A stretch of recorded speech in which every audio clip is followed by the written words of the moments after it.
এইফালে মায়ে আলু চাহ দিছে দেই। ইয়াত প্ৰথম এইখিনি কি কয় ধানৰ তুঁহ মা এইখিনি কি কয়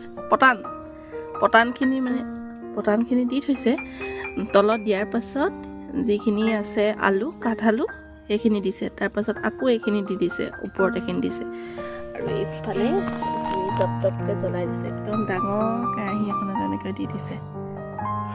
এনেকৈ আপোনালোকে দি খাইছে নাই জনাবচোন। বিৰাট ভাল লাগে খাই বুলি কৈছে আৰু খাই ভাল লাগে বুলি। মই কিন্তু খোৱা নাই, আজি খাম আৰু এইফালে বেটাই কিতাপ পঢ়ি আজৰি হৈ ইয়াতে বহি আছে ন বেটা।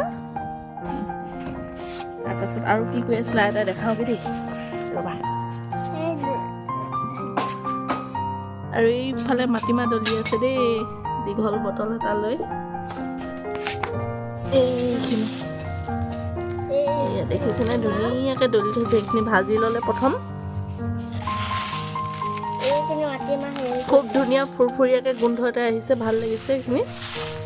তাৰপাছত এইফালে এই বটলটোৱে এই বিয়াখনতে দলিছে। এইখিনি আছে আৰু অকণমান দলিবলৈ। এইবিলাকে কৰি আছে আৰু মায়ে, এইবোৰে কৰি থাকে, কিনো কৰিব। এইফালে আকৌ কিবা এটা কৰি লাগে।